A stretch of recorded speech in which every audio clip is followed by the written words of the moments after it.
ಓಂ ಸಾಯಿರಾಮ್. ಶ್ರೀ ಸಾಯಿನಾಥ ಸ್ತವನ ಮಂಜರಿ. ಶ್ರೀ ಮಹಾಗಣಪತಿಗೆ ನಮಸ್ಕಾರಗಳು. ಸಕಲ ಜಗಕ್ಕೆಲ್ಲ ಮಯೂರೇಶ್ವರನು ಆಧಾರನು, ಎಲ್ಲಾ ಕಾರ್ಯಕ್ಕೂ ಸಾಕ್ಷಿ ಶ್ರೀ ಗೌರಿಯ ಪುತ್ರನು. ಹೇ ಅಚಿಂತ್ಯ ಚಿಂತಾರಹಿತ ಲಂಬೋದರನೇ, ನಮ್ಮನ್ನು ಕಾಯೋ ಗಣಪತಿಯೇ. ನೀನು ಎಲ್ಲಾ ದೇವತೆಗಳಲ್ಲಿ ಮೊದಲಿಗನು, ಆದ್ದರಿಂದ ನಿನಗೆ ಗಣೇಶ ಎನ್ನುತ್ತಾರೆ.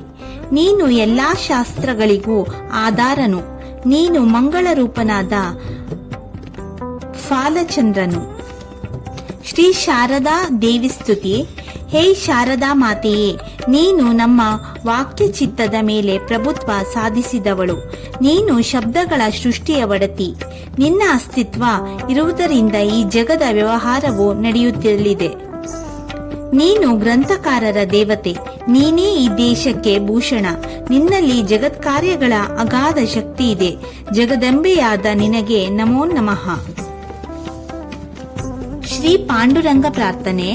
ಎಲ್ಲಾ ಸಂತರಿಗೆ ಪ್ರಿಯನಾದ ಪೂರ್ಣಬ್ರಹ್ಮನೇ, ಪಂಡರೀನಾಥನ ಪ್ರತಿರೂಪನೇ, ಕೃಪಾ ಮೂರ್ತಿಯಾದ ದಯಾಸಾಗರನೇ, ಓ ಪಾಂಡುರಂಗ ನರಹರಿಯೇ. ನೀನು ಈ ಮಾಯಾ ಜಗತ್ತಿನ ಮಾನವ ಪುತ್ಥಳಿಗಳನ್ನಾಡಿಸುವ ಸೂತ್ರಧಾರಿ. ಈ ಸೃಷ್ಟಿಯಲ್ಲೆಲ್ಲ ನೀನೇ ತುಂಬಿಕೊಂಡಿರುವೆ. ಸರ್ವಶಾಸ್ತ್ರಗಳು ನಿನ್ನ ಸ್ವರೂಪದ ಸ್ಮರಣೆ ಮಾಡುತ್ತಿವೆ. ಆದ್ದರಿಂದ ವಿಜ್ಞಾನ ಹಾಗೂ ಪವಿತ್ರ ಪುಸ್ತಕಗಳ ಉದ್ಭವ ನಿನ್ನ ಅದ್ಭುತ ಸ್ವರೂಪದಿಂದ ಆಗುತ್ತಲಿದೆ. ಯಾರು ಯಾರು ಪುಸ್ತಕಗಳಿಂದ ಜ್ಞಾನಿ ಆಗಿರುವರೋ ಅವರಿಗೆಲ್ಲ ನೀನು ದಕ್ಕುವುದಿಲ್ಲ. ಅವರಂತಹ ಮೂರ್ಖರು ಕೇವಲ ಬಾಯಿ ಮಾತಿನ ವಾದವನ್ನೇ ಮಾಡಬೇಕು. ಕೇವಲ ಸಂತರಷ್ಟೇ ನಿನ್ನನ್ನು ಅರಿತಿದ್ದಾರೆ, ಇತರರಾರು ನಿನ್ನನ್ನು ಅರಿತಿಲ್ಲ. ನಿನಗೆ ನನ್ನ ಗೌರವಯುತ ಸಾಷ್ಟಾಂಗ ಪ್ರಣಾಮಗಳು. ನಿನಗೆ ಆದರದ ಸಾಷ್ಟಾಂಗ ಪ್ರಣಾಮಗಳು. ಶ್ರೀ ಪರಮೇಶ್ವರನಿಗೆ ವಂದನೆ. ನೀನು 5 ಮುಖವನ್ನು ಹೊತ್ತ ಶಂಕರನು, ನರರುಂಡ ಮಾಲೆಯನ್ನು ಧರಿಸಿದವನು. ನೀನು ನೀಲಕಂಠ ದಿಗಂಬರನು. ನೀನು ಓಂಕಾರ ರೂಪಿಯಾದ ಪಶುಪತಿಯು. ಯಾರ್ಯಾರು ನಿನ್ನ ನಾಮದ ಜಪ ಎಲ್ಲಾ ಸಮಯದಲ್ಲೂ ಮಾಡುತ್ತಾರೋ ಅವರ ಜೀವನದ ದೈನ್ಯತ್ಯಗಳೆಲ್ಲವೂ ದೂರವಾಗುವವು. ಓ ಜಟಾಧಾರಿಯಾದ ದುರ್ಜಟನೆ, ನಿನ್ನ ನಾಮದಲ್ಲಿ ಅಂತಹ ಶಕ್ತಿ ಇದೆ.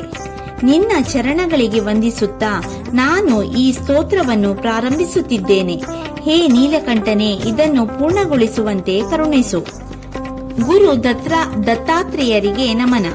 ಈಗ ಅತ್ರಿಸುತನಿಗೆ ನಮಸ್ಕರಿಸುತ್ತೇನೆ.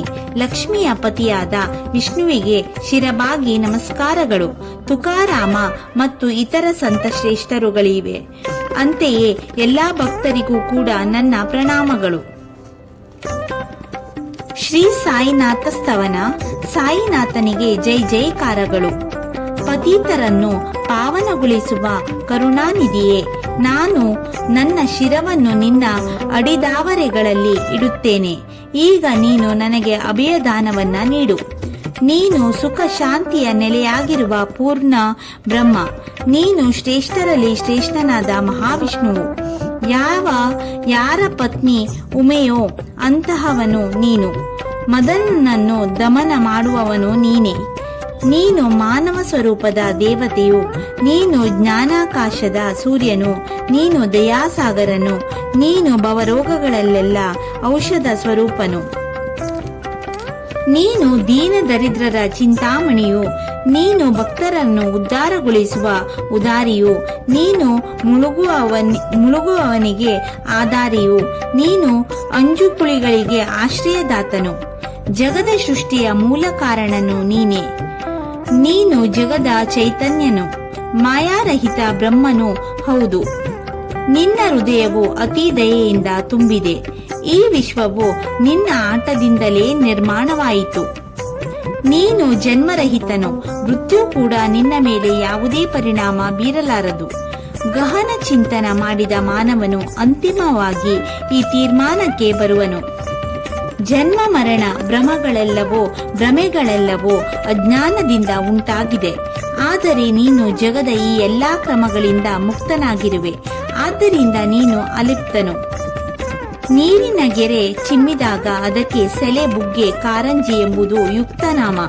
ಹಾರದ ನೀರು ಕೇವಲ ಶಿಲಾರೇಖೆ. ಅಲ್ಲಿ ನೀರಿನ ಉಗಮ ಮೊದಲೇ ಇತ್ತು, ಒಳಗಿನಿಂದ ಹೊರಗೆ ಪುಟಿಯಿತು. ನೀರಸೆಲೆ ಹತ್ತಿ ಚಿಮ್ಮಿದ ನೀರು, ಬಾವಿ, ಕೆರೆ, ಸರೋವರ ನೀರೇ ಇಲ್ಲದಿದ್ದರೆ ಆಗ ಅದು ಕೇವಲ ಒಣಕೆರೆ. ಈ ಮಾನವ ಶರೀರದಲ್ಲಿ ಆತ್ಮದ ಪ್ರವೇಶವಾಗುವುದೇ ಜಲದ ಉಗಮದ ರೀತಿ. ನೀರು ಹತ್ತೋದು, ನೀರು ಬತ್ತೋದು ಸೆಲೆಯ ಲಕ್ಷಣವಲ್ಲ. ಸೆಲೆ ಇಲ್ಲದ ಶಿಲೆಗೆ ಇಲ್ಲ ಬೆಲೆ. ಇದು ಕೇವಲ ಒಣಕಲ್ಲು. ಬಾವಿ ಕೆರೆಗಳು ತುಂಬಿದಾಗ ಸೆಲೆಗೆ ಗೆಲುವು. ಸಕಲ ಜೀವ ಜಗತ್ತಿಗೆ ಜೀವನ ಕೊಡುವ ಸ್ಫೂರ್ತಿ ಬತ್ತಿದ ಕೆರೆ ಬಾವಿಗಳು ಸಕಲ ಜೀವ ಜಾತದ ದೈನ್ಯಕ್ಕೆ ಕಾರಣ. ಈ ನರ ದೇಹವು ಒಣಕೆರೆ ಬಾವಿಯಂತೆ, ಕೇವಲ ಶಿಲಾರೇಖೆ. ಪವಿತ್ರ ಅರಿವು ತಿಳಿ ನೀರಿನ ಬುಗ್ಗೆಯಂತೆ. ಅಂತಹ ಎಷ್ಟೋ ಎಣಿಸಲಾರದಷ್ಟು ನೀರಿನ ಶಿಖಾರೇಖೆ, ನೀರಿನ ಬುಗ್ಗೆ ಕರುಣಿಸು. ಆದ್ದರಿಂದಲೇ ಆದಿ ಇಲ್ಲದ ಕರುಣಾಮಯಿಯೇ, ಈ ಅಜ್ಞಾನವೆಂಬ ಪರ್ವತವನ್ನು ನಾಶಗೊಳಿಸಲು ನೀನು ಒಂದು ವಜ್ರಾಯುಧವನಾಗು. ಇಲ್ಲಿಯವರೆಗೆ ಅಂತಹ ಎಷ್ಟೋ ಜನರ ಹುಟ್ಟು ಈ ಭೂಮಿಯಲ್ಲಿ ಆಗಿದೆ, ಈಗಲೂ ಕೂಡ ಆಗುತ್ತಲಿದೆ. ಭವಿಷ್ಯತ್ತಿನಲ್ಲಿ ಇನ್ನೂ ಹೆಚ್ಚೆಚ್ಚು ಹುಟ್ಟಿ ಬರುವರು. ಇವೆಲ್ಲವೂ ಕೇವಲ ಕಾಲದ ಪ್ರೇರಣೆಯಿಂದಾಗಿಯೇ. ಅಂತಹ ಪ್ರತಿಯೊಬ್ಬರಿಗೂ ಜಗತ್ತಿನಲ್ಲಿ ಪ್ರತಿಯೊಬ್ಬರು ಗುರುತಿಸಲ್ಪಡುತ್ತಾರೆ. ಆದ್ದರಿಂದಲೇ ಈ ಪವಿತ್ರ ಜಾಗೃತಾವಸ್ಥೆಯನ್ನು ವಿಶ್ಲೇಷಿಸಲು ನಾನು ಮತ್ತು ನೀನು ಸರಿಯಲ್ಲ. ಏಕೆಂದರೆ ಎಲ್ಲಿ ದ್ವೈತ ಸಾಧ್ಯವಿಲ್ಲವೋ ಅದು ಅವಶ್ಯಕವಾಗಿ ಶುದ್ಧ ಜಾಗೃತಾವಸ್ಥೆಯು. ಎಲ್ಲಿಯವರೆಗೆ ಶುದ್ಧ ಜಾಗೃತಾವಸ್ಥೆಯು ನಿಜವಾಗಿಯೂ ಈ ಜಗತ್ತಿನ ಆವರಿಸಿಕೊಳ್ಳುತ್ತದೆಯೋ ಆಗ ನಾನು ನೀನು ಎಂಬ ಇಬ್ಬಗೆಯ ಭಾವ ಉದಯಿಸಲು ಹೇಗೆ ಸಾಧ್ಯ? ಮೇಘಗರ್ಭದೊಳಗಿನ ನೀರು ಎಲ್ಲೆಲ್ಲೋ ಒಂದೇ ರೀತಿಯದು. ಆದರೆ ಅದು ಧರೆಗಿಳಿಯದಂತೆ ಬೇರೆ ಬೇರೆ ಕೆಲಸಗಳನ್ನ ವಹಿಸಿಕೊಳ್ಳುತ್ತದೆ ಅಥವಾ ಬೇರೆ ಬೇರೆ ಆಕೃತಿಯನ್ನ ಹೊಂದುತ್ತದೆ. ಯಾವ ನೀರು ಗೋದಾವರಿ ಮಾತೆಯ ಮಡಿಲಿನಲ್ಲಿ ಹರಿಯುತ್ತದೋ ಅದನ್ನು ಗೋದಾವರಿ ಎನ್ನುತ್ತಾರೆ. ಯಾವುದು ಬಾವಿಯಲ್ಲಿ ಬೀಳುತ್ತದೋ ಅದಕ್ಕೆ ಅಂತಹ ಅರ್ಹತೆ ಇರುವುದಿಲ್ಲ. ಗೋದಾಮಾತೆಯು ಪವಿತ್ರಳು. ನೀನು ಈ ಗೋದಾವರಿಯ ಪವಿತ್ರ ತಿಳಿ ನೀರಿನಂತೆ, ನಾವು ಕೆರೆ, ಬಾವಿ, ಕೊಳಗಳಂತೆ. ಇದೇ ನಮ್ಮ ಹಾಗೂ ನಿಮ್ಮಲ್ಲಿರುವ ಭೇದ. ನಮ್ಮ ಜೀವನದ ಕೃತಾರ್ಥಕ್ಕಾಗಿ ಹಾಗೂ ಪರಿಪೂರ್ಣತೆಗಾಗಿ ಕರಗಳೆರಡನ್ನು ಜೋಡಿಸಿ ಶಿರಬಾಗಿ ನಿಮ್ಮೆಡೆಗೆ ಬರಬೇಕಾಗಿದೆ. ಏಕೆಂದರೆ ನೀವು ಅಂತಹ ಪವಿತ್ರತೆಯ ನೆಲೆಯಾಗಿರುವಿರಿ. ಜಲದ ಪಾತ್ರದ ಮೂಲಕ ಪಾವಿತ್ರ್ಯ ನಿರ್ಮಾಣಗೊಳ್ಳುತ್ತದೆ. ಪೂರ್ಣ ಗೋದಾವರಿಯು ಪವಿತ್ರಳು.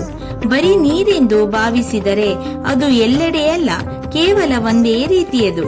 ಹೇಗೆ ಗೋದಾವರಿ ತಟವನ್ನ ಪವಿತ್ರವೆಂದು ಪರಿಗಣಿಸಿದೆಯೋ ಅದರಂತೆ ಅದು ಭೂಭಾಗದ ಗುಣದಿಂದಾಗಿ ಪವಿತ್ರವೆನ್ನಲು ಕಾರಣೀಭೂತವಾಗಿದೆ.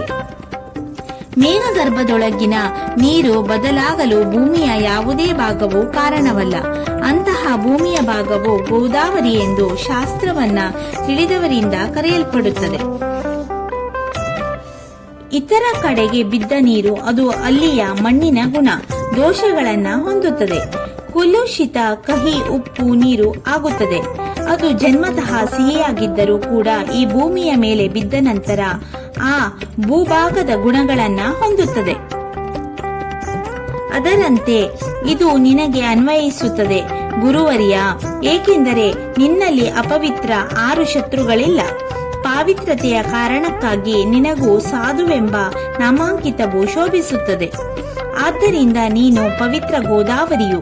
ನಾನು ನಿನ್ನನ್ನು ಹಾಗೆ ಕರೆಯುತ್ತೇನೆ, ಏಕೆಂದರೆ ನೀನು ಅದರಂತೆ ಅಲಂಕರಿಸಿದ್ದಿ. ಎಲ್ಲರ ಮಧ್ಯದಲ್ಲಿ ನೀನೊಂದು ಉನ್ನತ ಶಿಖರದಲ್ಲೇ ಇರುವೆ. ಈ ಸೃಷ್ಟಿಯ ಪ್ರಾರಂಭದಿಂದಲೂ ಗೋದಾವರಿಯು ಉಗಮವಿದೆ. ಇಂದಿನವರೆಗೂ ಅದರಲ್ಲಿ ನೀರು ತುಂಬಿದೆ. ಅದರಲ್ಲಿ ಹನಿಯೂ ಕಡಿಮೆಯಾಗಿಲ್ಲ. ಯೋಚಿಸಿ, ರಾವಣ ಶತ್ರುವು ರಾಮನು ಗೋದಾವರಿ ತಟದಲ್ಲಿ ಬಂದಾಗ ಅಂದಿನ ನೀರು ಇಂದಿನವರೆಗೂ ಹೇಗೆ ಇರಲು ಸಾಧ್ಯ? ಆದರೆ ಗೋದಾ ತಟವು ಮೊದಲಿನಂತೆಯೇ ಇದೆ. ಆದರೆ ನೀರು ಸಾಗರಕ್ಕೆ ಹರಿದಿದೆ. ಆದರೆ ನದಿಯ ತಟದ ಪವಿತ್ರತೆ ಇಂದಿಗೂ ಸ್ಥಿರವಾಗಿ ಹಾಗೆಯೇ ಇದ್ದೇ ಇದೆ. ಪ್ರತಿ ವರ್ಷವೂ ಹಳೆಯ ನೀರು ತೊರೆದು ಹೊಸ ನೀರು ನದಿಯಲ್ಲಿ ಹರಿದು ಬರುತ್ತದೆ. ಇದು ಜಗತ್ತಿನಲ್ಲಿ ಇರುವವರಿಗೆಲ್ಲ ತಿಳಿದ ಸತ್ಯ. ಅಂಥದ್ದೇ ನ್ಯಾಯ ನಿಮ್ಮಲ್ಲಿಯೂ ಕೂಡ. ಶತಮಾನಗಳು ಒಂದು ವರ್ಷದಂತೆ. ಈ ಶತಮಾನದಲ್ಲಿ ಯಾವ ಸಂತರು ಅವತಾರವೆತ್ತುತ್ತಾರೋ ಗೋದೆಯ ನೀರಿನಂತೆ, ಅದರಂತೆ ಇತರ ಸಾಧು ಸಂತರುಗಳು ಆತ್ಮವು ನೀರಿನ ಅಲೆಗಳಂತೆ. ಪೂರ್ವ ಶತಮಾನದಲ್ಲಿ ಈ ಪವಿತ್ರ ಗೋದಾವರಿಯಲ್ಲಿ ಖಂಡಿತವಾಗಿಯೂ ಬ್ರಹ್ಮದೇವನ ಪುತ್ರ ಸಂತ ಸನಕ ಸನಂದರಂತಹ ಸಂತರ ಪ್ರವಾಹವೇ ಹರಿದಿರಬೇಕು. ಅನಂತರ ನಾರದ, ತುಂಬರ, ಧ್ರುವ, ಪ್ರಹ್ಲಾದ, ಬಲಿಯಂತಹ ಶ್ರೇಷ್ಠರಾಜರು, ಶಬರಿ, ಅಂಗದ, ವಾಯುಕುಮಾರ, ವಿದುರ, ಕೃಷ್ಣ, ಗೋಪಿ ಇವರುಗಳ ಪ್ರವಾಹವೇ ಹರಿದು ಬಂದಿರಬೇಕು. ಹೀಗೆ ಅಂದಿನಿಂದ ಪ್ರತಿ ಶತಮಾನದಲ್ಲೂ ಇಂದಿನವರೆಗೂ ಅಂತಹ ಅಲೆಗಳು ಪುನಃ ನಾನು ಎಣಿಸಲಿಕ್ಕೆ ಬಾರದಷ್ಟು ಹರಿದು ಬರುತ್ತಲಿವೆ. ಇಂದಿನ ಈ ವರ್ತಮಾನ ಕಾಲದ ಶತಮಾನದಲ್ಲಿ ಈ ಗೋದಾವರಿಯಲ್ಲಿ ನೀವು ಪ್ರವಾಹದಂತೆ ಬಂದಿರುವಿರಿ. ಇದರಲ್ಲಿ ಯಾವುದೇ ರೀತಿಯ ಸಂಶಯವಿಲ್ಲ. ಓ ಸಾಯಿನಾಥ ಗುರುವರ್ಯನೇ, ಆದ್ದರಿಂದಲೇ ನಾನು ನಿಮ್ಮ ಪವಿತ್ರ ಪಾದ ಕಮಲಗಳಿಗೆ ನಮಸ್ಕರಿಸುತ್ತೇನೆ. ನನ್ನ ಯಾವುದೇ ದುರ್ಗುಣಗಳನ್ನು ಗಣನೆ ಮಾಡಬೇಡವೆಂದು ನಾನು ವಿನಂತಿಸುತ್ತೇನೆ. ನಾನು ಭವಸಾಗರದಲ್ಲಿ ಮುಳುಗುತ್ತಿರುವ ಒಂದು ಹಡಗು, ಪಾತಕಿಗಳ ಪಾತಕನೂ ಕೂಡ, ದುರ್ಗುಣಗಳ ಕಣಿಯೂ ಕೂಡ. ಆದರೂ ನನ್ನನ್ನು ದೂರ ನೂಕಬೇಡ.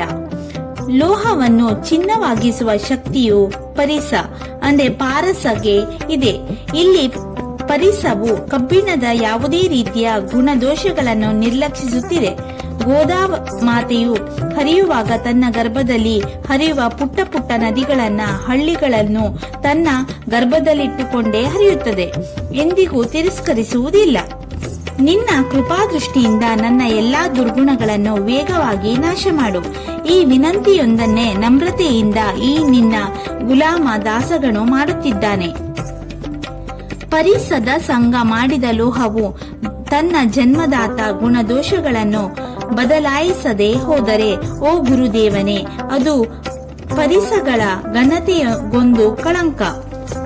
ಇನ್ನು ನನ್ನನ್ನು ಪಾಪಿಯನ್ನಾಗಿ ಇಡಬೇಡ. ನೀನು ಹೀನತ್ವ ಅಥವಾ ಸಣ್ಣತನವನ್ನ ತೆಗೆದುಕೊಳ್ಳಬೇಡ. ನಾನು ಒಂದು ಪರಿಸ, ನಾನು ಕಬ್ಬಿಣ. ಇನ್ನು ನನ್ನನ್ನು ಪರೀಕ್ಷಿಸು ಗುರುವೇ, ನಾನು ನಿನ್ನವನು. ಮಕ್ಕಳು ಯಾವುದೇ ತಪ್ಪು ಮಾಡುತ್ತವೆ, ಆದರೆ ಮಾತೆಯು ಎಂದು ಸಿಟ್ಟು ಮಾಡುವುದಿಲ್ಲ. ಇದನ್ನು ಪರಿಗಣಿಸಿ ನನ್ನನ್ನು ಅನುಗ್ರಹಿಸು. ಓ ಸದ್ಗುರು ಸಾಯಿನಾಥನೇ, ನೀನು ನನ್ನ ಕಲ್ಪತರು. ನೀನು ಸಂಸಾರ ರೂಪಿ ಮಹಾಸಾಗರವನ್ನು ಪಾರು ಮಾಡಿಸುವ ಭವ್ಯ ಹಡಗು. ಮಹಾಸಾಗರವನ್ನು ಪಾರು ಮಾಡಿಸುವ ಕಾರ್ಯ ನಿಮ್ಮಿಂದಲೇ ಸಾಧ್ಯ. ಅದು ನಿಮ್ಮಿಂದಲೇ ಸಾಧ್ಯ ಗುರುವರ್ಯ. ನೀನು ಕಾಮಧೇನುವು, ನಾನು ಬಯಸಿದ್ದೆಲ್ಲ ಕೊಡುವ ಚಿಂತಾಮಣಿ. ನೀನು ಜ್ಞಾನಕಾಶದ ಸೂರ್ಯನು, ನೀನು ಸದ್ಗುಣಗಳ ಋಣಿಯು, ನೀನು ಸ್ವರ್ಗಕ್ಕೆ ಮೆಟ್ಟಿಲು ಕೂಡ. ಹೇ ಪುಣ್ಯವಂತ ಪರಮ ಪಾವನನೇ, ಶಾಂತಿ ಸಂತೋಷಗಳ ನೆಲೆಯೇ, ಸ್ವಂತ ಪರಿಪೂರ್ಣ ಬ್ರಹ್ಮಸ್ವರೂಪನೇ, ಭೇದಭಾವಗಳಿಲ್ಲದ ಗುರುವೇ, ನೀನು ಜ್ಞಾನದ ಮಹಾಸಾಗರನು. ಹೇ ಜ್ಞಾನಿಗಳ ಮೂರ್ತಿಯೇ, ಎಲ್ಲಾ ನರಗಳಲ್ಲಿ ಶ್ರೇಷ್ಠನಾದ ನರೋತ್ತಮನೇ, ಕ್ಷಮೆ ಶಾಂತಿಗಳ ನಿವಾಸಧಾಮನೇ, ಹೇ ಭಕ್ತರ ಹೃದಯದಲ್ಲೇ ನೆಲೆಸಿ ಭಕ್ತ ಜನರಿಗೆ ವಿಶ್ರಾಂತಿ ನೀಡುವವನೇ, ನಿನಗೆ ಪ್ರಸನ್ನನಾಗು.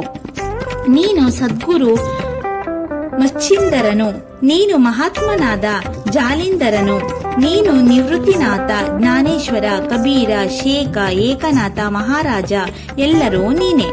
ನೀನು ಬೋಧಲನು, ನೀನು ಸವತಾಮಳಿ, ನೀನು ನಿಜವಾಗಿಯೂ ರಾಮದಾಸನು, ನೀನು ತುಕಾರಾಮನು, ಸಾಯಿನಾಥನೇ, ನೀನು ಸಕಾರಾಮ ಮಹಾರಾಜನು, ನೀನು ಮಾಣಿಕ ಪ್ರಭುವು. ನಿನ್ನ ಈ ಅವತಾರವು ಹಾಗೂ ವಿವಿಧ ಸ್ವಭಾವವು ನಿಜವಾಗಿಯೂ ತಿಳಿಯಲು ಕಷ್ಟವು. ನಿನ್ನ ಜಾತಿ ಕುಲಗಳ ಗುರುತನ್ನು ನೀನು ಇನ್ನೂ ಯಾರಿಗೂ ತಿಳಿಸಿಲ್ಲ. ಕೆಲವರು ಹೇಳುತ್ತಾರೆ ನೀನು ಮಹಮದಿ ಎಂದು, ಮತ್ತೆ ಕೆಲವರು ಹೇಳುತ್ತಾರೆ ನೀನು ಬ್ರಾಹ್ಮಣನೆಂದು. ಕೃಷ್ಣನಂತೆ ಪವಿತ್ರ ಲೀಲೆಯನ್ನು ನೀನು ಈ ಬ್ರಹ್ಮ ಪ್ರಪಂಚದಲ್ಲಿ ತೋರಿಸಿರುವಿ. ಕೃಷ್ಣನನ್ನು ನೋಡಿ ಬೇರೆ ಬೇರೆ ಜನರು ಅವನನ್ನು ವಿವಿಧ ಹೆಸರಿನಿಂದ ಕರೆದರು.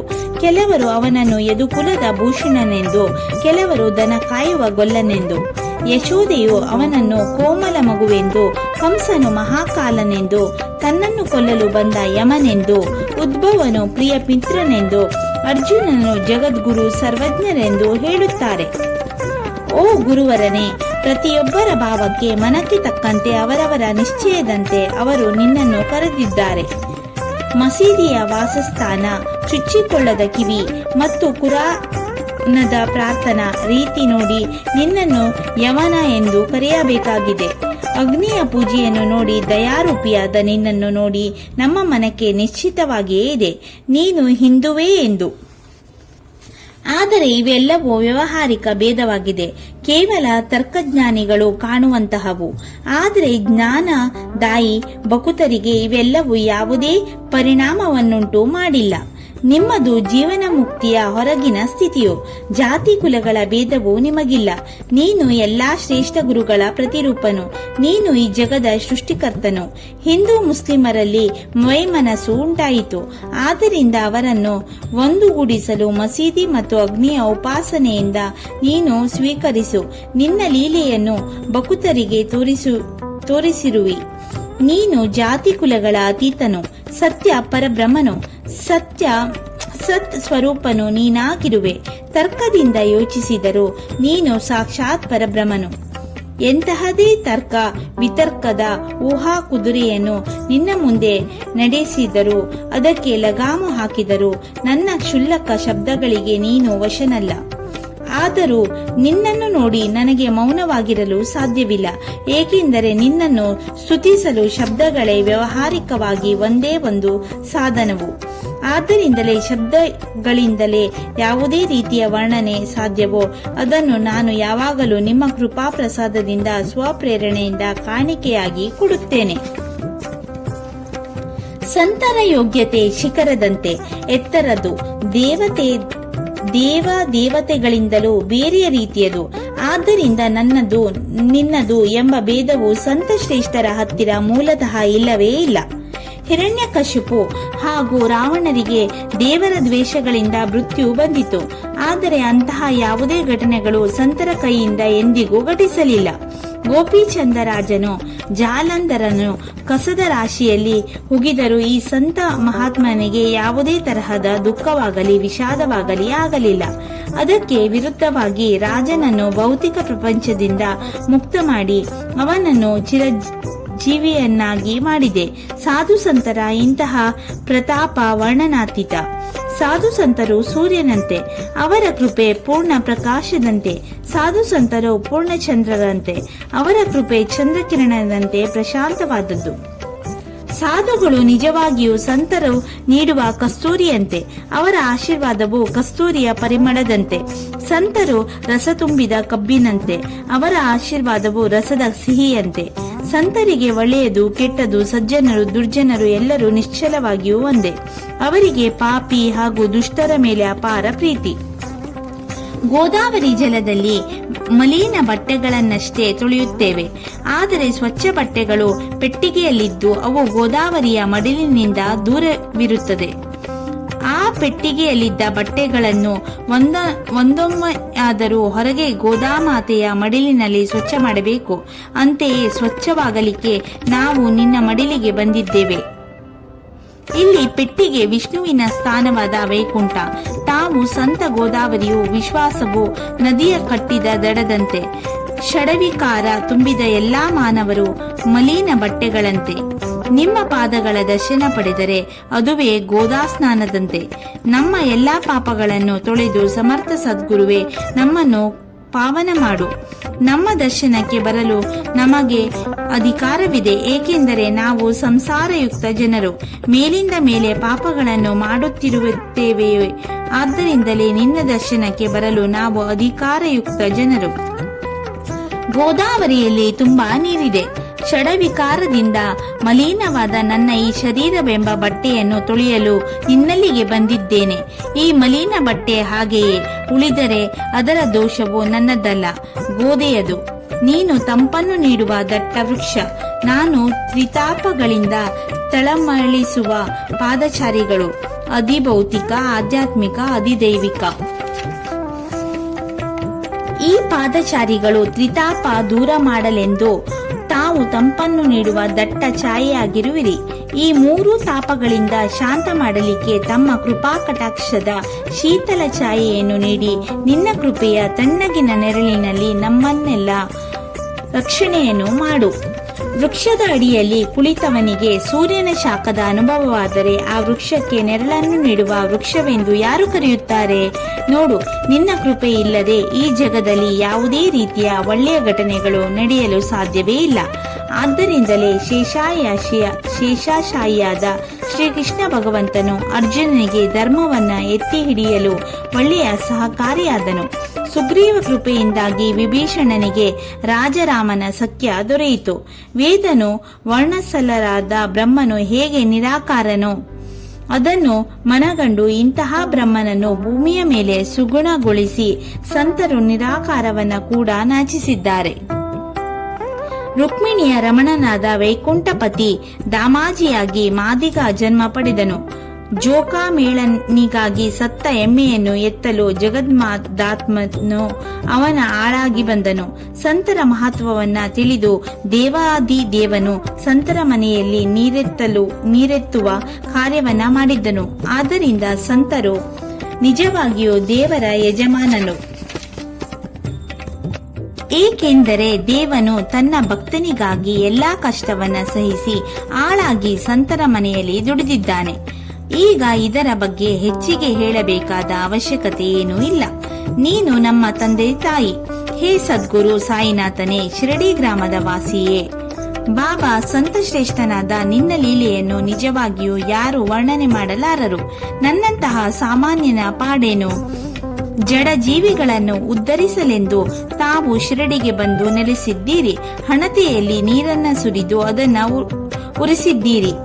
ಅಳತೆ ಗೋಲಿನಂತಹ ತುಂಡು ಹಲಗೆಯನ್ನು ತೂಗುಮಂಚವನ್ನಾಗಿಸಿ ನಿಮ್ಮ ಯೋಗಶಕ್ತಿಯ ಸಾಮರ್ಥ್ಯವನ್ನ ಬಕುತರಿಗೆ ತೋರಿಸಿದ್ದೀರಿ. ಎಷ್ಟೋ ಮಾತೆಯರ ಬಂಜೆತನವನ್ನ ನಿರ್ಮೂಲಗೊಳಿಸಿದ್ದೀರಿ. ಎಷ್ಟೋ ಜನರ ರೋಗವನ್ನ ವಿಭೂತಿಯಿಂದ ಗುಣಪಡಿಸಿದ್ದೀರಿ. ಜಗದ ದುಃಖವನ್ನ ನಿವಾರಿಸಲು ನಿನಗೇನು ಕಷ್ಟವಲ್ಲ, ಅದು ದುಸ್ಸಾಧ್ಯವೂ ಅಲ್ಲ. ಇರುವೆಯನ್ನು ಆನೆಯು ಭಾರವೆಂದು ಪರಿಗಣಿಸುವುದೇ? ಈಗ ಅದಿರಲಿ ಗುರುರಾಯ, ಈ ದೀನನ ಮೇಲೆ ದಯಮಾಡು. ನಾನೆಲ್ಲವನ್ನ ತ್ಯಜಿಸಿ ನಿಮ್ಮ ಪಾದಗಳಿಗೆ ಶರಣಾಗಿದ್ದೇನೆ. ಆದ್ದರಿಂದ ನನ್ನನ್ನು ದಯವಿಟ್ಟು ದೂರ ತಳ್ಳಬೇಡಿರಿ. ನೀನು ರಾಜಾದಿರಾಜರುಗಳ ಮಹಾರಾಜನು. ನೀನು ಕುಬೇರನಿಗಿಂತಲೂ ಕುಬೇರನು. ನೀನು ವೈದ್ಯರುಗಳ ವೈದ್ಯನು. ನಿನಗಿಂತ ಶ್ರೇಷ್ಠನಾದವನು ಈ ಮೂರು ಲೋಕಗಳಲ್ಲಿ ಯಾರೂ ಇಲ್ಲ. ಬೇರೆ ಬೇರೆ ದೇವತೆಗಳನ್ನ ಪೂಜಿಸಲು ವಿಶೇಷ ವಸ್ತುಗಳಿವೆ. ಆದರೆ ನಿನ್ನ ಪೂಜೆಗಾಗಿ ಅರ್ಪಿಸುವಂತಹ ಸಾಹಿತ್ಯವನ್ನು ಈ ಮೂರು ಲೋಕದಲ್ಲಿ ಇಲ್ಲವೇ ಇಲ್ಲ. ನೋಡಿ, ಸೂರ್ಯನು ಬೆಳಕಿನ ಆದಿದೇವತೆ. ಅವನ ರಾಜ್ಯದಲ್ಲಿ ದೀಪಾವಳಿ ಬಂದಿದೆ. ಆದರೆ ಅದನ್ನು ಆಚರಿಸಲು ಅದಕ್ಕೆ ಬೇಕಾಗುವಂತಹ ಯಾವುದೇ ಸಾಮಗ್ರಿಗಳು ಇಲ್ಲವೇ ಇಲ್ಲ. ಮಹಾಸಾಗರದ ದಾಹವನ್ನ ತಣಿಸಲು ತಕ್ಕಂತಹ ನೀರು ಈ ಭೂಮಿಯಲ್ಲಿ ಎಲ್ಲಿಯೂ ಸಿಗುತ್ತಿಲ್ಲ. ಅಗ್ನಿದೇವನಿಗೆ ಶಾಖ ಕೊಡಲು ಶಾಖ ಎಲ್ಲಿಂದ ತರಲಿ? ಪೂಜೆಗೆ ಯಾವ ಯಾವ ಪದಾರ್ಥ ಬೇಕೋ ಅದೆಲ್ಲವೆಲ್ಲ ನೀನು ತುಂಬಿರುವೆ. ಅದರಲ್ಲೆಲ್ಲ ನೀನು ತುಂಬಿರುವೆ. ಅವೆಲ್ಲವೂ ಆದಿಯಿಂದಲೂ ನಿನ್ನ ಅಂಶವೇ ಆಗಿದೆ. ಓ ಸಮರ್ಥ ಗುರುರಾಯನೇ, ಈ ಮೊದಲು ಹೇಳಿದ್ದೆಲ್ಲವೂ ತಾತ್ವಿಕ ಹರಟೆ ಎಂದೆನಿಸಬಹುದು. ಆದರೆ ನಿನ್ನ ಮನಸ್ಥಿತಿ ಹಾಗಿಲ್ಲ. ನಾನು ಈ ಅನುಭವವಿಲ್ಲದೆ ಆಡಿದ ಶಬ್ದಜಾಲವು ನಿರರ್ಥಕವಾಯಿತು. ಒಂದು ವೇಳೆ ವ್ಯಾವಹಾರಿಕ ಪೂಜೆ ನಿನ್ನಿಂದ ಮಾಡಿಸಬೇಕಾದರೆ ಹೇಳು. ಅದನ್ನು ಮಾಡಲು ನಾನು ಸಮರ್ಥನಲ್ಲ. ನನ್ನ ಪ್ರಿಯ ಗುರುರಾಯ, ನನ್ನ ಹೆಚ್ಚಿನ ಕಲ್ಪನಾ ಶಕ್ತಿಯಿಂದ ನಾನು ನಿನ್ನ ಮಾನಸ ಪೂಜೆಯನ್ನು ಮಾಡುತ್ತೇವೆ. ಈ ಕಲ್ಪನಾ ಪೂಜೆಯನ್ನೇ ದಯಾಮಯಿಯಾದ ನೀನು ಈ ದಾಸನಿಂದ ಸ್ವೀಕರಿಸು. ನನ್ನ ಪ್ರೇಮದ ಅಶ್ರು ಬಿಂದುಗಳಿಂದ ನಿಮ್ಮ ಪಾದ ಕಮಲಗಳನ್ನ ತೊಳೆಯುತ್ತೇನೆ. ನನ್ನ ಭಕ್ತಿ ಎಂಬ ಚಂದನವನ್ನು ತೇದು ಅದರ ಲೇಪವನ್ನು ನಿಮಗೆ ತಿಲಕದಂತೆ ಇಡುತ್ತೇನೆ. ಈ ಕಲ್ಪನಾ ಶಬ್ದಗಳ ಉದ್ದ ನಿಲುವಂಗಿ ಕಫನಿಯನ್ನು ನಿಮಗೆ ತೊಡಿಸುತ್ತೇನೆ. ಹೃತ್ಪೂರ್ವಕವಾದ ಈ ಭಜನೆಯ ಹಾರವನ್ನು ನಿಮ್ಮ ಕತ್ತಿಗೆ ಹಾಕುತ್ತೇನೆ. ದುಷ್ಟತನವೆಂಬ ಊದುಬತ್ತಿಯನ್ನು ನಿಜವಾಗಿಯೂ ನಿಮ್ಮ ಮುಂದೆ ಉರಿಸುತ್ತೇನೆ. ಅದು ಅಸಹ್ಯ ಮಲಿನ ದ್ರವ್ಯಗಳಿಂದಾದರೂ ಅದರಿಂದ ಅಲ್ಲಿ ಯಾವುದೇ ರೀತಿಯ ದುರ್ಗಂಧ ಏಳುವುದಿಲ್ಲ. ಒಂದೊಮ್ಮೆ ದುರ್ಗಂಧವೆಂಬ ಇಂತಹ ಧೂಪವನ್ನು ಸದ್ಗುರುವಿನ ಹೊರತು ಇತರ ಸ್ಥಳದಲ್ಲಿ ಉರಿಸಿದರೆ ಆಗ ಧೂಪ ದ್ರವ್ಯದಿಂದ ಹೊರಟ ದುರ್ಗಂಧವು ಈ ರೀತಿಯಾಗುತ್ತದೆ. ಧೂಪ ದ್ರವ್ಯಕ್ಕೆ ಅಗ್ನಿಯ ಸ್ಪರ್ಶವಾದ ತಕ್ಷಣವೇ ಅದರೊಳಗಿನ ಸುವಾಸನೆ ಹಾಗೂ ಸದ್ಗುಣವು ಅದನ್ನು ಬಿಟ್ಟು ಹೊರಟು ಅಲ್ಲಿ ಕೇವಲ ದುರ್ಗಂಧವೇ ವ್ಯಾಪಿಸುತ್ತದೆ. ಆದರೆ ತಮ್ಮ ಮುಂದೆ ಅದುವೇ ವಿರುದ್ಧವಾಗುತ್ತದೆ. ದುರ್ಗಂಧ, ಕೆಟ್ಟತನ, ದುರ್ಗುಣಗಳು ಎಲ್ಲವೂ ಅಗ್ನಿಯಲ್ಲಿ ಸುಟ್ಟು ಭಸ್ಮವಾಗುತ್ತದೆ. ಸದ್ಗುಣವು ಈ ಜಗದಲ್ಲೆಲ್ಲ ಅಕ್ಷಯ ಎಂದು ಸಾರುವಂತೆ ಶಾಶ್ವತವಾಗಿ ಉಳಿಯುತ್ತದೆ. ಒಂದೊಮ್ಮೆ ಮನದ ದುಷ್ಟತನವನ್ನ ಸುಟ್ಟು ಹಾಕಿದರೆ ಮನಸ್ಸು ಶುದ್ಧವಾಗುತ್ತದೆ. ಗಂಗೆಯ ಅಶುದ್ಧತೆಯು ಹೋದರೆ ಗಂಗೆಯು ಸಹಜವಾಗಿಯೇ ಪವಿತ್ರಳು. ಮಾಯಾಮೋಹಕನವೆಂಬ ದೀಪವನ್ನು ನಾವು ನಿಮ್ಮ ಮುಂದೆ ಉರಿಸುತ್ತೇವೆ. ಆದ್ದರಿಂದ ವೈರಾಗ್ಯ ವೃತ್ತಿ ಎಂಬ ಮಿಂಚನ್ನು ನಿಮಗೆ ದಯಪಾಲಿಸು ಓ ಗುರುರಾಯ. ಬಾಬಾ ನಿಮಗೆ ಕುಳಿತುಕೊಳ್ಳಲು ದೃಢ ವಿಶ್ವಾಸವೆಂಬ ಸಿಂಹಾಸನವನ್ನ ನೀಡುತ್ತೇನೆ. ಅದನ್ನು ಗ್ರಹಣ ಮಾಡಿ ಭಕ್ತಿ ಎಂಬ ನೈವೇದ್ಯವನ್ನ ಸ್ವೀಕಾರ ಮಾಡಿರಿ. ಭಕ್ತಿಯ ನೈವೇದ್ಯವನ್ನು ನೀವು ಸ್ವೀಕರಿಸಿ ಅದರ ಸುಗಂಧ ಅಥವಾ ಸಾರವನ್ನು ನನಗೆ ನೀಡಿ, ಏಕೆಂದರೆ ನಾವು ನಿಮ್ಮ ಮಡಿಲಿನಲ್ಲಿರುವ ಹಸುಳೆ. ನನಗೆ ನಿಮ್ಮ ಹಾಲಿನ ಹಕ್ಕು ಇದ್ದೇ ಇದೆ. ನನ್ನ ಮನಸ್ಸೇ ನಾನು ನೀಡುವ ದಕ್ಷಿಣೆಯು ಅದನ್ನು ನಾನು ಮನಪೂರ್ವಕವಾಗಿ ನಿಮಗೆ ನೀಡುತ್ತೇನೆ. ಆದ್ದರಿಂದ ಇನ್ನು ನನ್ನದೇನುದೇ ನನ್ನಲ್ಲಿ ಇಲ್ಲವೇ ಇಲ್ಲ. ಈಗ ಭಕ್ತಿಯಿಂದ ಪ್ರಾರ್ಥನಾಪೂರ್ವಕವಾಗಿ ನಿಮಗೆ ಉದ್ದಂಡ ನಮಸ್ಕಾರವನ್ನ ಮಾಡುತ್ತೇನೆ. ಅದನ್ನ ಸ್ವೀಕರಿಸಿ. ಅದು ನಿಮಗೆ ಮಾನ್ಯವಾಗಲಿ ಓ ಶ್ರೇಷ್ಠ ಗುರು ಸಾಯಿನಾಥನೇ. ಪ್ರಾರ್ಥನಾಷ್ಟಕ ಶ್ಲೋಕ. ಶಾಂತ ಮನಸ್ಸಿನ ಅತ್ಯಂತ ವಿವೇಕಿ ದಯಾಮಯಿಯಾದ ಸಾಯಿನಾಥನೇ, ವಿಶಾಲ ಸಾಗರದಂತೆ ದಯೆ ಉಳ್ಳವನೇ, ಅಜ್ಞಾನವೆಂಬ ಕತ್ತಲನ್ನ ನಾಶಪಡಿಸುವಾತನೇ, ಯಾವುದೇ ಜಾತಿ ಕುಲವೆಂಬ ಭೇದವಿಲ್ಲದೆ ಅತೀವ ಕರುಣಾಸಾಗರನೇ, ಅರಿವಿನ ಭಂಡಾರ ಕೃಪಾಸಾಗರನೇ, ನಮ್ಮನ್ನು ಕಾಯುವ ಶಿರಡಿ ಗ್ರಾಮದ ನಿವಾಸಿಯೇ, ಜ್ಞಾನಕಾಶದ ಸೂರ್ಯನೇ, ಎಲ್ಲರಿಗೂ ಶುಭವನ್ನುಂಟು ಮಾಡುವಾತನೇ, ಬಹುತರ ಚಿತ್ತವನ್ನ ಏಕತ್ರ ಮಾಡುವೆನು, ನಿನಗೆ ಶರಣು ಬಂದವರನ್ನು ರಕ್ಷಿಸು. ನೀನು ಬ್ರಹ್ಮದೇವನು, ಈ ಜಗದ ಸೃಷ್ಟಿಕರ್ತನು. ನೀನೇ ವಿಷ್ಣು, ಈ ಜಗದ ಸಂರಕ್ಷಕನು. ಮೂರು ಲೋಕಗಳನ್ನು ಲಯ ಮಾಡುವವನು. ನಿಶ್ಚಯವಾಗಿಯೂ ಪ್ರಳಯ ರುದ್ರನು ನೀನು. ನೀನಿಲ್ಲದ ಜಾಗ ಯಾವುದಿವೆ? ಈ ಜಗದಲ್ಲಿ ನಿನ್ನನ್ನು ಬಿಟ್ಟು ಸರ್ವವ್ಯಾಪಿ ಯಾರೂ ಇಲ್ಲ. ಓ ಸಾಯಿನಾಥನೇ, ನೀನು ಸರ್ವಜ್ಞನು, ಎಲ್ಲರ ಹೃದಯ ನಿವಾಸಿ. ಎಲ್ಲರ ಎಲ್ಲಾ ಪಾಪಗಳನ್ನು ಕ್ಷಮಿಸಿರಿ ಎಂದು ಸೆರೆಗೊಡ್ಡಿ ಬೇಡಿಕೊಳ್ಳುತ್ತೇನೆ. ಸಂಶಯ ಮತ್ತು ತಪ್ಪು ತಿಳುವಳಿಕೆಯ ಪ್ರವಾಹವು ಶೀಘ್ರವಾಗಿಯೇ ನಾಶವಾಗಲಿ. ನೀನು ಗೋಮಾತೆಯು, ನಾನು ನಿನ್ನ ಮಗುವು. ನೀನು ಚಂದ್ರನು, ನಾನು ಅದರ ಬೆಳಕಿನಿಂದ ಕರಗಿರುವ ಕಲ್ಲು. ಅದರ ಪೂರ್ವಕವಾಗಿ ದಾಸನು ಗಂಗೆಯಂತೆ ಶುದ್ಧ ಪವಿತ್ರವಾದ ಈ ಸ್ವರ್ಣ ಪಾದಗಳಿಗೆ ನಮಸ್ಕರಿಸುತ್ತೇನೆ. ನಿನ್ನ ಕರಗಳೆರಡನ್ನು ನನ್ನ ಶಿರದ ಮೇಲೆ ಇಟ್ಟು ಆಶೀರ್ವದಿಸು. ದುಃಖ ಚಿಂತೆಗಳ ನಿವಾರಣೆಯಾಗಲಿ. ಈ ದಾಸನು ನಿನ್ನ ಗುಲಾಮನು. ಈ ಪ್ರಾರ್ಥನಾಷ್ಟಕವನ್ನು ಹೇಳಿ ನಿನಗೆ ನನ್ನ ಸಾಷ್ಟಾಂಗ ನಮಸ್ಕಾರವನ್ನ ಸಲ್ಲಿಸುತ್ತೇನೆ. ನನ್ನ ಈ ಪಾಪ ತಾಪ ಹಾಗೂ ದಾರಿದ್ರ್ಯ ಬೇಗನೆ ನಿವಾರಣೆಯಾಗಲಿ. ನೀನು ಹಾಲನ್ನು ನೀಡುವ ಹಸುವು, ನೀನು ಮಾತೆಯು, ನಾನು ನಿನ್ನ ಕಂದನು. ನೀನು ನನ್ನ ಬಗ್ಗೆ ಯಾವುದೇ ರೀತಿಯ ಕಠೋರತನವನ್ನ ಮನದಲ್ಲಿ ಇಟ್ಟುಕೊಳ್ಳಬೇಡ. ನೀನು ಹಿಮಗಿರಿಯ ತಂಪನ್ನು ನೀಡುವ ಚಂದನದ ವೃಕ್ಷವು, ನಾನು ಮುಳ್ಳುಕಂಟಿಯ ಪೊದೆಯು. ನೀನು ಎಲ್ಲರ ತೃಷೆಯನ್ನು ಇಂಗಿಸುವ ಗೋದಾಮಾತೆಯು, ಮಹಾಪಾತಕಿಯು. ಒಂದೊಮ್ಮೆ ನನ್ನ ದರ್ಶನ ಮಾಡಿದ ನಂತರ ನನ್ನ ಮನದ ಮಲಿನತ್ವವು ಹಾಗೆಯೇ ಉಳಿದರೆ ನಿನ್ನನ್ನು ಚಂದನವೆಂದು ಯಾರು ಕರೆಯುತ್ತಾರೆ? ಕಸ್ತೂರಿಯ ಸಹವಾಸದಿಂದಾಗಿ ಧೂಳು ಕೂಡ ಬೆಲೆಯುಳ್ಳದ್ದಾಗಿರುತ್ತದೆ. ಪುಷ್ಪದ ಪರಿಮಳದಿಂದ ದಾರವೂ ಕೂಡ ಬೆಲೆಯುಳ್ಳದ್ದಾಗಿರುತ್ತದೆ. ಪುಷ್ಪದ ಪರಿಮಳದಿಂದ ದಾರವೂ ಕೂಡ ಸುವಾಸನೆಯುಳ್ಳದ್ದಾಗಿರುತ್ತದೆ. ಹಾಗೆ ದೇವರ ಮುಡಿಗೇರುತ್ತದೆ. ಸಜ್ಜನರ ರೀತಿಯು ಇದೇ ರೀತಿ ಇರುತ್ತದೆ. ಇವರ ಸತ್ಸಂಗವೇ ಬರುವ ಎಲ್ಲಾ ವಸ್ತುಗಳನ್ನು ಅವರು ತಮ್ಮಂತೆ ಎತ್ತರದ ಸ್ಥಾನಕ್ಕೆ ಕರೆದೊಯ್ಯುತ್ತಾರೆ. ಭಸ್ಮ, ಕೌಪಿನ ಮತ್ತು ನಂದಿ ಇವುಗಳನ್ನು ಸಾಕ್ಷಾತ್ ಶಿವನೇ ಆರಿಸಿದ್ದಾನೆ. ಆದ್ದರಿಂದ ಈ ವಸ್ತುಗಳ ಗೌರವ 4 ದಿಶೆಗಳಲ್ಲಿ ಆಗುತ್ತಲಿದೆ. ಗೋಪ ಗೋಪಿಕೆಯರ ಮನರಂಜಿಸುವ ಯಮುನೆಯು ತೀರ ಬೃಂದಾವನದಲ್ಲಿ ಜಗನಿ ಯಮಕನಾದ ಶ್ರೀಕೃಷ್ಣನು ದಹಿ ಹಂಡಿಯ ಆಟವಾಡಿದನು. ಅದು ಕೂಡ ಜ್ಞಾನಿಗಳಿಂದ ಈ ಜಗದಲ್ಲಿ ಸ್ವೀಕರಿಸಲ್ಪಟ್ಟಿದೆ. ಹಾಗೆಯೇ ನಾನೊಬ್ಬ ಪಾಪಿಷ್ಠನು, ಆದರೆ ತಮ್ಮ ಸೇವೆಗೆ ಹಾಜರಿಸುವ ಸೇವಾ ಗುಲಾಮನು. ಆದ್ದರಿಂದ ನಿಮ್ಮ ಹೃದಯದಲ್ಲಿ ನನ್ನ ಸ್ಥಾನವೆಂಬುದನ್ನು ಯೋಚಿಸಿ ಗುರುರಾಯ. ಐಹಿಕದಲ್ಲಿಯೂ ಅಥವಾ ಪಾರಮಾರ್ಥಿಕದಲ್ಲಿಯೂ ಯಾವುದೆಲ್ಲ ವಸ್ತುವು ನನ್ನ ಸಂತೋಷಕ್ಕೆ ಅವಶ್ಯವೋ ಇದನ್ನು ನೀನು ಪೂರೈಸುತ್ತಿ ಎಂಬುದರಲ್ಲಿ ನನಗೆ ಯಾವುದೇ ರೀತಿಯ ಸಂಶಯವಿಲ್ಲ. ನಿನ್ನ ಕೃಪೆಯಿಂದ ನನ್ನ ಮನಸ್ಸು ಹಿಡಿತಕ್ಕೆ ತನ್ನಿ. ಒಂದು ವೇಳೆ ಸಾಗರದ ನೀರನ್ನು ಸಿಹಿಯಾಗಿಸಿದರೆ ಕ್ಷಾಮದ ಭೀತಿ ಇಲ್ಲಿ ಇಲ್ಲವೇ ಇಲ್ಲ. ಸಾಗರದ ಜಲವನ್ನ ಸಿಹಿಯಾಗಿಸುವ ಶಕ್ತಿ ನಿನಗೆ ಇದೆ. ಆದ್ದರಿಂದ ತಮ್ಮ ಈ ದಾಸನಾದ ದಾಸಗಣುವಿಗೆ ಯಾಚನೆಯನ್ನು ದಯವಿಟ್ಟು ಒಪ್ಪಿಕೊಂಡು ಪೂರ್ತಿ ಮಾಡು ಗುರುರಾಯನೇ. ನನ್ನಲ್ಲಿ ಏನೇನು ಕುಂದು ಕೊರತೆಗಳಿವೆಯೋ ಇವೆಲ್ಲವೂ ಪ್ರತಿಯೊಂದು ನಿನ್ನವು. ಸಿದ್ಧರುಗಳ ರಾಜನು ನೀನು. ನಿನಗೆ ಈ ಕುಂದು ಕೊರತೆ ಯೋಗ್ಯವಲ್ಲ. ಈಗ ನಾನು ಹೆಚ್ಚಿಗೆ ಏನನ್ನು ಏಕೆ ಹೇಳಲಿ? ನೀನೊಬ್ಬನೇ ನನ್ನ ಆಧಾರವು. ಮಗುವು ತಾಯಿಯ ಮಡಿಲಿನಲ್ಲಿ ಹೇಗೆ ಸುರಕ್ಷಿತವೋ ಹಾಗೆ ನಾನು ಸುರಕ್ಷಿತ. ಈ ದೇವನಾಮದ ಪ್ರಶಂಸೆ ಇಂತಿರಲಿ. ಈ ಶ್ಲೋಕವನ್ನ ಯಾರು ಪ್ರೇಮದಿಂದ ಓದುತ್ತಾರೆಯೋ ಅಂತವರ ಆಸೆ ಆಕಾಂಕ್ಷೆಗಳನ್ನ ದಯವಿಟ್ಟು ಪೂರ್ತಿಗೊಳಿಸು ಮಹಾರಾಜನೇ. ಈ ಶ್ಲೋಕದ ಮೇಲೆ ನಿನ್ನ ಆಶೀರ್ವಾದವೂ ಇರಲಿ. ಓದುಗರ ತ್ರಿತಾಪವು ಒಂದೇ ಒಂದು ವರುಷದಲ್ಲಿ ದೂರವಾಗಲಿ. ಪ್ರತಿನಿತ್ಯವೂ ಸುಶೀರ್ಭೂತನಾಗಿ ಶುದ್ಧ ಭಾವ ದೃಢ ನಂಬಿಕೆ ನಿಮ್ಮ ಹೃದಯದಲ್ಲಿ ಇಟ್ಟು ಪ್ರತಿನಿತ್ಯವೂ ಈ ಸ್ತೋತ್ರವನ್ನ ಪಠನೆ ಮಾಡಿರಿ.